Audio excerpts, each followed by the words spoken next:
Andrew Hutchings here, not a licensed physician, not giving medical advice. It's purely educational and for entertainment. Recently, I found someone on Instagram that the last few days been going through their profile, watching some of their videos. They have a medical background and it's not a they, them, and is an IFBB pro.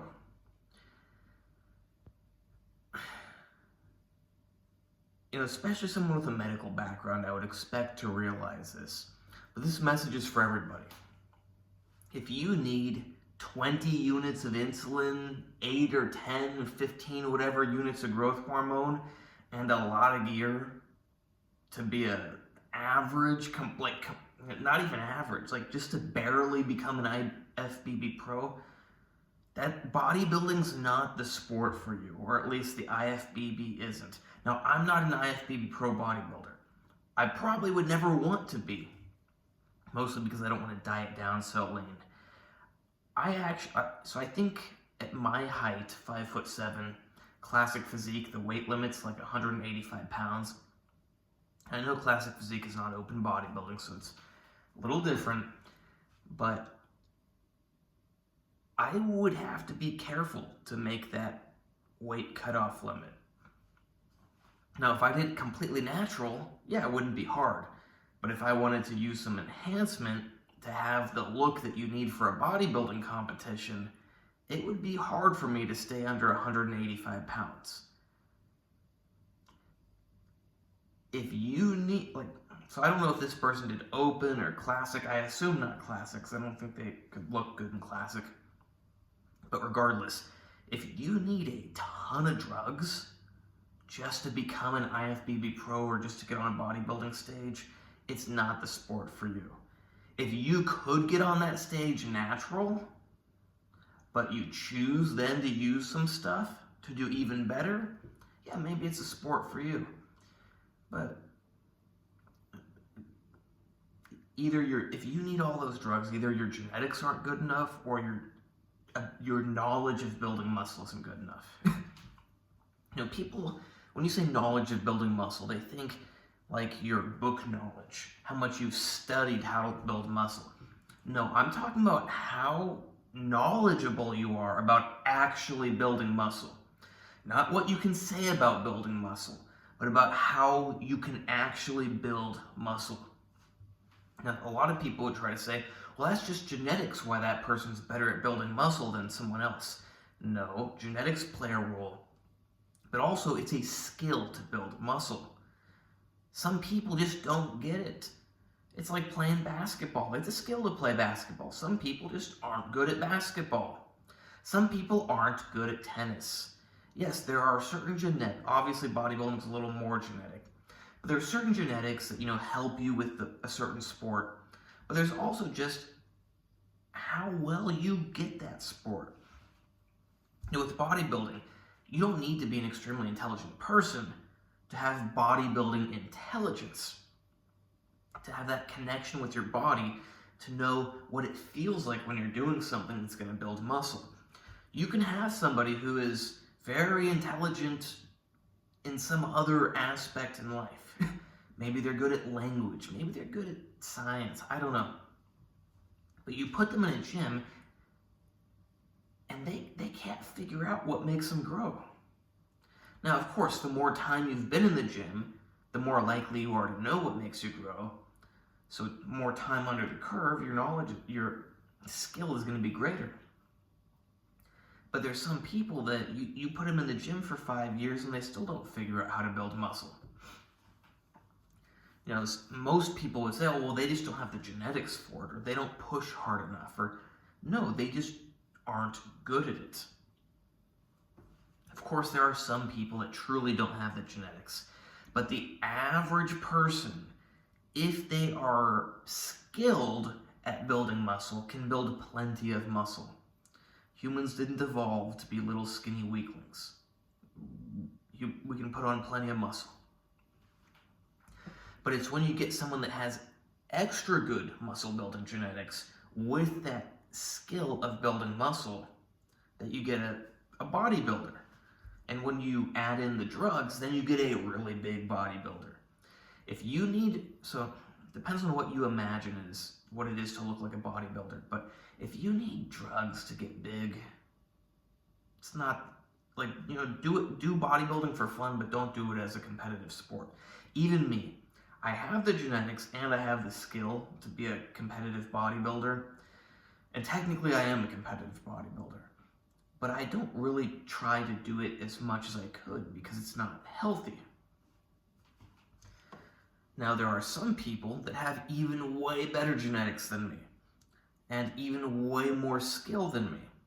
So like this is like, top of the screen, bottom of the screen, average is around here, and I'm around here, but that little bit at the top, it's like an exponential growth curve. So you get that little bit extra, and instead of being here, you're all the way up here. Now, the whole scale is not exponential, but that top part is exponential. So I'm still at the top of being skilled, and I would say I have average genetics and I have high skill level at building muscle. But there's some people that they just got everything going for them at the very, very peak. But you take an average person, or let's take a little bit above average person who is skilled at building muscle, and you give them a little bit of steroids, and they're gonna look like a 1970s bodybuilder. That's reality. You can argue all you want, but that's reality. Now, if you need a bunch of insulin, human growth hormone, and grams of gear to look kind of decent on stage, it's a better idea not to do any of that. Just work out naturally or on a safe amount of hormones and focus on something else in life. Not everyone's meant to be a rocket scientist, just like not everyone's meant to be a competitive bodybuilder.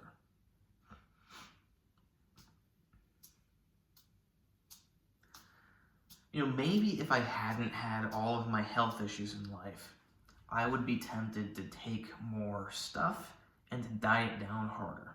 Those are two separate things that have a connection, but they are separate and connected at the same time. You will not have, never mind. The look that is desired nowadays is to be very lean and hard and full and dry. You go back to the 1970s, they were lean, they were full, but they weren't really dry. It's very different nowadays, and you're not gonna get that.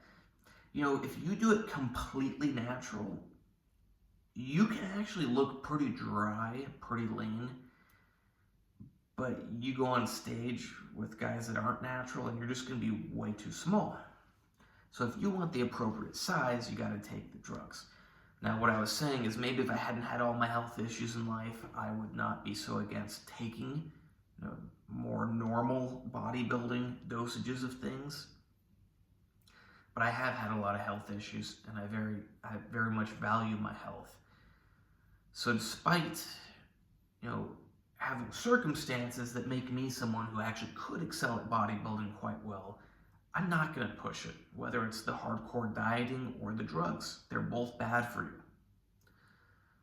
Now that's another thing. That's genetic. It's like, how well can you tolerate the drugs? How well can you tolerate the dieting?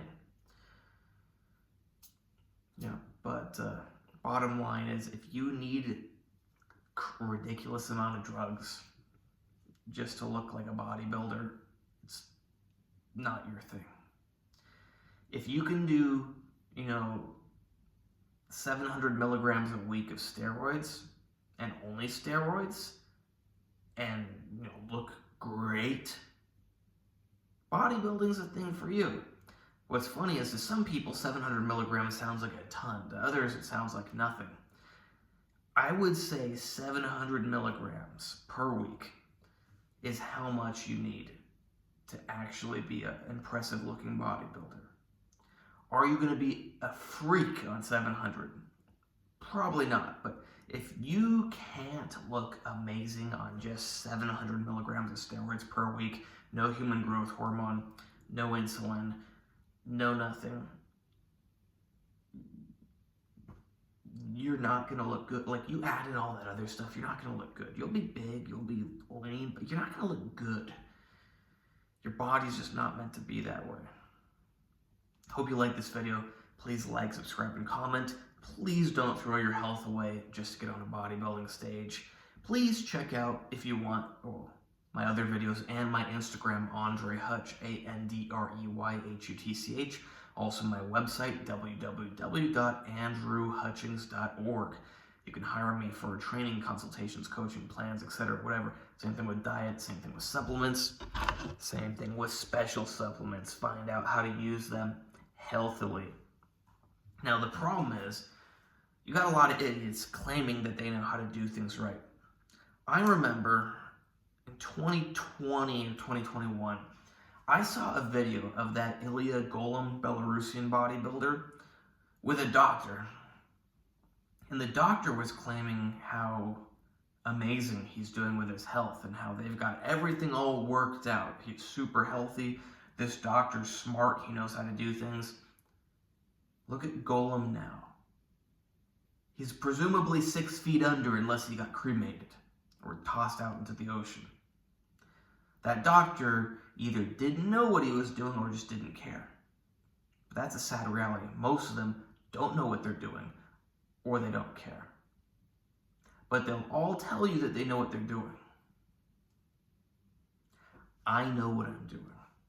I don't have a medical license, so I can't give medical advice. But I can give you all of the information you need to actually be healthy, actually stay alive, actually look good, not like a pile of garbage. There's a difference between being big and lean even and looking good. You can be big and lean and look horrible. Or you can be big and lean and look amazing. You can be small and lean and look amazing. You can be, big and not lean and look amazing. When you sacrifice your health, like obviously there's some genetics, but when you sacrifice your health and you use all these ridiculous dosages of drugs, you don't end up looking good. But more importantly, you ruin your health. Don't ruin your health. Consult an expert, get expert medical information. No advice. That would be illegal. And I don't want to go to prison.